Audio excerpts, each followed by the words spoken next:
Hey everyone, welcome to Chem Study. This is Usma Mansoori. तो last video में हमने law of chemical combination को cover up किया था।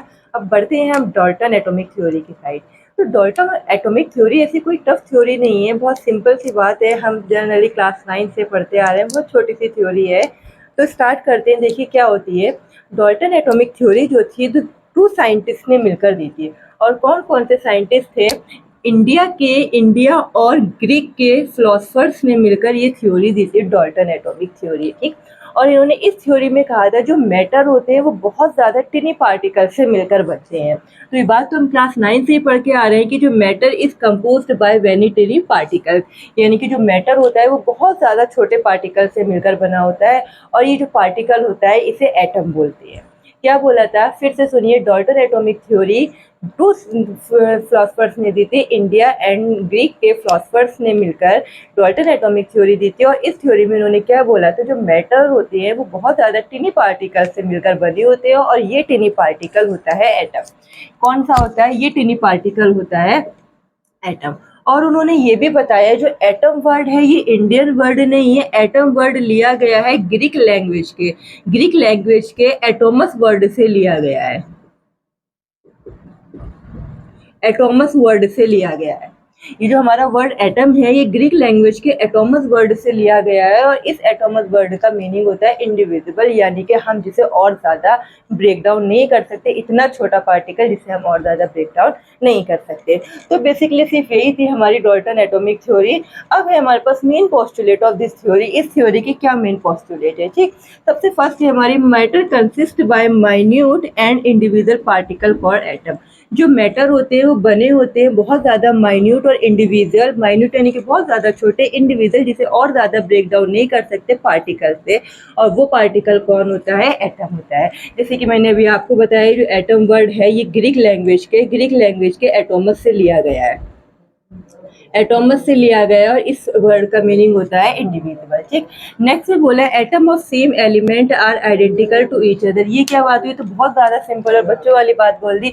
Atom of same element are identical to each other. अरे भाई हमारे पास मान लीजिए 2 एलिमेंट के एटम है। मान लीजिए मेरे पास 2 एलिमेंट है, एलिमेंट के हमने सेम एटम उठा लिए, 2 एटम उठा लिए हमने कार्बन। अब भाई ये भी एलिमेंट कार्बन का एटम है, ये भी एलिमेंट कार्बन का एटम है। अब जब दोनों कार्बन है तो भाई क्या होगा? दोनों की प्रॉपर्टीज क्या होंगी? सेम होंगी। दोनों का एटॉमिक नंबर क्या रहेगा? सेम रहेगा, दैट इज 6। दोनों का मास नंबर कितना रहेगा? सेम रहेगा, दैट इज 12। तो वही बोला है कि इस एटम ऑफ सेम एलिमेंट के जो एटम होंगे आइडेंटिकल होंगे एक दूसरे के। ठीक।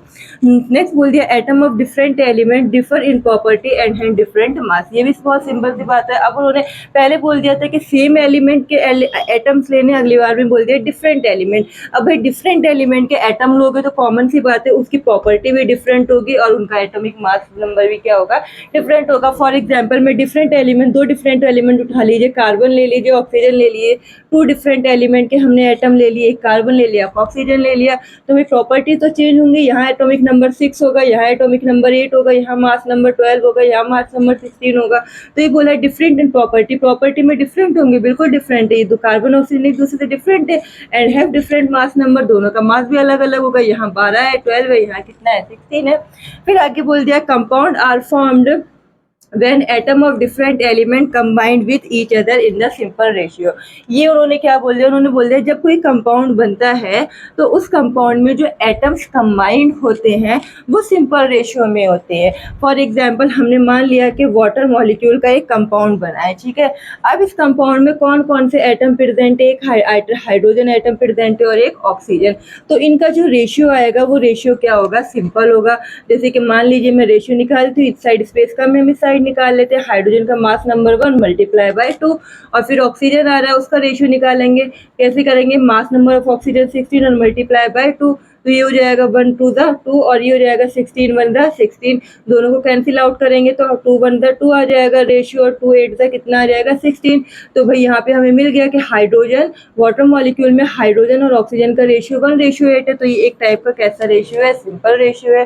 तो वही बोला है कि किसी कंपाउंड को बनाने के लिए जो डिफरेंट एटम होते हैं, वैसे हमने वाटर मॉलिक्यूल कंपाउंड लिया, इसमें डिफरेंट एलिमेंट है, एक हाइड्रोजन है और एक ऑक्सीजन है। जब ये दोनों क्या हुए? कंबाइंड हुए तो इनका जो रेशियो रेशियो आया वो रेशियो कैसा आया, सिंपल, तो सिंपल रेशियो है 1:8, जिसमें हाइड्रोजन का रेट 1 है और ऑक्सीजन कितना है 8, तो 1:8 हो गया। ठीक, उसके बाद बोल रहा है chemical reaction follow law of conservation of मास। इन्होंने बोल दिया डाल्टन एटॉमिक थ्योरी में जो केमिकल रिएक्शंस होती हैं law of conservation of mass को फॉलो करती हैं, और law of conservation of mass क्या कहता है, mass neither be created nor be destroy in a chemical reaction, it change from one state to another. यानी कि किसी केमिकल रिएक्शन में मास को ना ही क्रिएट कर सकते और ना ही डिस्ट्रॉय कर सकते, इसे सिर्फ एक फॉर्म से दूसरी फॉर्म में क्या कर सकते हैं, कन्वर्ट। वैसे तो मैंने ये लास्ट वीडियो में पूरा बहुत अच्छी तरीके से 2 एग्जांपल्स लेकर समझाया था, फिर भी मैं आपको रफली समझा दे रही हूँ कि ये बात क्या कह रहे हैं कि मास ना ही क्रिएट हो रहा है ना ही डिस्ट्रॉय हो रहा है, बस इसे वन फॉर्म से दूसरी फॉर्म में अदर फॉर्म में चेंज कर रहे हैं। या फिर law of conservation of mass को ऐसे भी बोल सकते हैं, sum of mass of reactant is equal to sum of mass of product.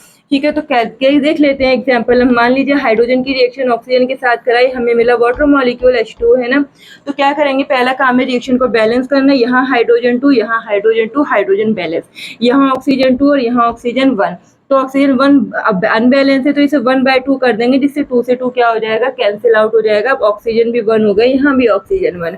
ठीक, हाइड्रोजन का मास नंबर निकालेंगे, 1 मल्टीप्लाई बाय कितना हो जाएगा 2, हाइड्रोजन का मास नंबर 1 और मल्टीप्लाई बाय 2, ये तो 1 2 से कितना आ गया 2। इसी तरीके ऑक्सीजन का मास नंबर हम कितना लिखेंगे 16, इसे मल्टीप्लाई बाय 2 नहीं करेंगे क्योंकि ऑलरेडी 2 से 2 कट चुका है। ठीक, तो हम क्या करेंगे, फिर आगे की तरफ बढ़ते हैं, हाइड्रोजन का मास नंबर 1 और मल्टीप्लाई बाय कितना कर देंगे 2 कर देंगे, फिर नेक्स्ट एलिमेंट आ रहा है तो प्लस का साइन आएगा, ऑक्सीजन का मास नंबर कितना आएगा 16 और मल्टीप्लाई बाय कितना हो जाएगा ये 1, तो ये 1 2 से कितना आ जाएगा 2 और ये 16 1 से कितना होगा 16। अब जरा दोनों को चेक करिए, रिएक्टेंट के मास 16 और 2 कितना हो गया 18 और प्रोडक्ट में भी 16 और 2 कितना हो गया 18। तो वही बोल रहे हैं कि किसी केमिकल रिएक्शन में ना ही मास को हमने क्रिएट किया है और ना ही मास को डिस्ट्रॉय किया है, बस वन फॉर्म से अनदर फॉर्म में कन्वर्ट किया। यहाँ हाइड्रोजन ऑक्सीजन, फिर वहाँ पे हमें क्या मिल गया, वाटर मॉलिक्यूल मिल गया है। तो ये थे कुछ postulate of Dalton atomic theory, इन्हें आप नोट डाउन कीजिए, नोट्स कीजिए, उसके बाद हम पढ़ेंगे limitations of Dalton atomic theory. तो स्टार्ट करते हैं limitations of Dalton atomic theory. मैं आपको बता दूं कि जिस तरीके से postulate of Dalton atomic theory बहुत सिंपल और बहुत ईजी थी, ठीक उसी तरीके से limitations of Dalton atomic theory भी बहुत सिंपल और बहुत ईजी है। मतलब ऐसा टॉपिक है 11th क्लास में क्यों है, ये तो 9th में होना चाहिए था, इतना सिंपल थ्योरी है ये। ठीक है, तो देखिए यहाँ पे क्या है, सबसे पहले हमसे बोला है it could not explain why atom of different element have different mass size and valency etcetera. आपसे क्या बोल दिया है, आपसे बोल दिया है कि अगर ये थ्योरी एक्सप्लेन नहीं कर पाई, क्या नहीं एक्सप्लेन कर पाई, एटम ऑफ डिफरेंट एलिमेंट के जो एटम होते हैं उनका मास, उनका साइज और उनकी वैलेंसी एक्सेट्रा सब क्या होती है, डिफरेंट।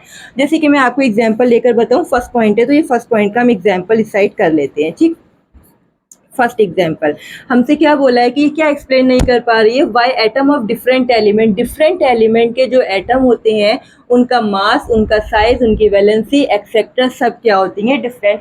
अब भाई कॉमन सी बात है, अगर आप डिफरेंट एलिमेंट के एटम उठाओगे तो भाई उनकी सभी प्रॉपर्टी ऑलमोस्ट क्या होंगी, डिफरेंट होंगे। फॉर एग्जाम्पल यहाँ ले लीजिए कि मान लीजिए मैंने ले लिया सोडियम और मान लीजिए मैंने ले लिया यहाँ ऑक्सीजन, है ना।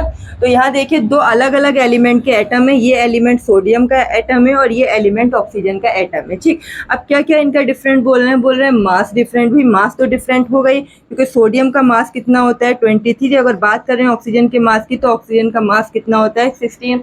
अगर भाई साइज की बात करें तो साइज क्या होगा भाई, अगर हम सोडियम में इलेक्ट्रॉन्स का इलेक्ट्रॉनिक कन्फिग्रेशन करें तो फर्स्ट शेल में 2 इलेक्ट्रॉन जाएंगे क्योंकि सोडियम के पास टोटल 11 इलेक्ट्रॉन्स होते हैं, और यहाँ पे आएंगे हमारे कितने 8 इलेक्ट्रॉन्स आ जाएंगे, है ना। और लास्ट शेल में कितने जाएंगे 1, तो 2 8 1 टोटल कितनी शेल्स बन रही हैं, यहाँ 3 शेल्स बन रही हैं। और अगर ऑक्सीजन की बात करें तो भाई ऑक्सीजन के पास टोटल इलेक्ट्रॉन्स कितने होते हैं 8, तो फर्स्ट शेल में इसके 2 इलेक्ट्रॉन जाएंगे और सेकंड शेल में कितने इलेक्ट्रॉन जाएंगे, इसके 6 इलेक्ट्रॉन जाएंगे। तो यहाँ सिर्फ 2 शेल बन, साइज तो डिक्रीज हो गई होगा, मतलब साइज तो डिफरेंट हो गई होगा। उसके बाद बोला है वैलेंसी, इनकी वैलेंसी डिफरेंट होती है। वैलेंसी होती है भाई डिफरेंट, सोडियम पे चार्ज होता है +1 और ऑक्सीजन पे चार्ज होता है -2। तो ये फर्स्ट लिमिटेशन यही थी, उन्होंने बोला कि अगर डिफरेंट एलिमेंट के एटम ले, जैसे मैंने डिफरेंट एलिमेंट के एटम लिए, एक सोडियम लिया एक ऑक्सीजन, तो उनका जो मास, साइज, वैलेंसी एक्सेट्रा सब क्या होती है, डिफरेंट। तो जैसे हमने देखा सोडियम का मास 23, ऑक्सीजन का मास 16। अगर सोडियम के हम एटम में इलेक्ट्रॉन्स की फिलिंग करें, सोडियम के 11 इलेक्ट्रॉन्स को फिल किया 3 शेल्स में गए, ऑक्सीजन के 8 इलेक्ट्रॉन्स को फिल किया तो 2 शेल्स में गए, तो भाई एटॉमिक साइज में डिफरेंस आएगा, एक जगह 3 शेल्स है, एक जगह 2 शेल्स है। फिर बोल रहे हैं वैलेंसी एक्सेट्रा सब डिफरेंस होती है, जो सोडियम पे +1 चार्ज होता है, ऑक्सीजन पे -2। तो फर्स्ट पॉइंट तो हमारा ये था। सेकेंड में बोला है it fail to explain the nature of force that bind together atom in a molecule. किसी मॉलिक्यूल में जो एटम होते हैं, उन एटम वो एटम जब आपस में बाइंड होते हैं तो बाइंड होने के टाइम उनके बीच में कौन सा फोर्स लगता है, उस बात को एक्सप्लेन नहीं कर सके। ऐसा कंसीडर कीजिए मेरे हैंड्स है ना, ये 2 एटम है और ये 2 एटम इस तरीके से किसी बॉन्ड के थ्रू अटैच है, तो ये दोनों एटम के बीच यहाँ पे बॉन्ड में कौन सा फोर्स लग रहा है उस चीज़ को ये एक्सप्लेन नहीं कर पाए। जैसे कि एग्जांपल ले हम, तो यहाँ पे सेकंड वाला है, सेकंड का एग्जांपल लेते हैं हम। H2 मॉलिक्यूल हमने उठा लिया है ना, तो हमें पता है भाई हाइड्रोजन में क्या होता है, हाइड्रोजन हाइड्रोजन के बीच सिंगल बॉन्ड होता है। तो ये एक मॉलिक्यूल था हाइड्रोजन का जिसके अंदर 2 एटम थे, ये दोनों एटम सिंगल बॉन्ड से अटैच है, तो इसमें कौन सा फोर्स लग रहा है उस फोर्स के नेचर को ये थ्योरी एक्सप्लेन नहीं कर पाई। और एग्जांपल लेके समझ लीजिए, मान लीजिए कि मैंने O2 मॉलिक्यूल लिया है ना, O2 मॉलिक्यूल ले लिया। अब हमें पता है भाई ऑक्सीजन के मॉलिक्यूल में 2 एटम ऑक्सीजन के होते हैं, तो हमने 2 एटम बनाए, और हमें ये भी पता है भाई ऑक्सीजन पे -2 चार्ज होता है, तो इसके बीच में कितने बॉन्ड बनेंगे, 2। तो ऑक्सीजन के मॉलिक्यूल में ये जो 2 एटम डबल बॉन्ड से अटैच है, इसमें कौन सा फोर्स लग रहा है, उस फोर्स के नेचर को भी ये थ्योरी एक्सप्लेन नहीं कर पाई थी। ठीक, उसके बाद थर्ड है हमारा it could not explain how and why atom of different element combined with each other to form compound in a molecule. आपसे कहा गया है, क्या बोला है, इट कुड नॉट एक्सप्लेन, ये नहीं एक्सप्लेन कर पाई how and why atom of different element, अलग अलग एलिमेंट के डिफरेंट एलिमेंट, अलग अलग एलिमेंट के जो एटम होते हैं, हाउ एंड वाई किस तरीके से वो कंबाइंड हो जाते हैं आपस में कंबाइंड हो जाने के बाद फॉर्म कंपाउंड और मॉलिक्यूल, कंपाउंड और मॉलिक्यूल का फॉर्मेशन कर देते हैं। तो ये बहुत सिंपल बात है, जैसे कि आपसे बोल दिया डिफरेंट, हमसे बोला ना डिफरेंट एलिमेंट, तो हम अलग अलग ले लेते हैं। मान लीजिए मैंने हाइड्रोजन ले लिया और क्लोरीन ले लिया, ठीक, इन दोनों के बीच रिएक्शन होगी, हम सबको पता है भाई हाइड्रोक्लोरिक एसिड HCl बनता है। तो यहाँ पे हमारा एक है हाइड्रोजन, दूसरा है क्लोरीन, दो अलग अलग हमने क्या लिए हैं यहाँ पे, डिफरेंट हमने यहाँ पे मॉलिक्यूल ले लिया, हाइड्रोजन मॉलिक्यूल, क्लोरीन मॉलिक्यूल, इन दोनों के बीच रिएक्शन होकर हाइड्रोक्लोरिक एसिड बना।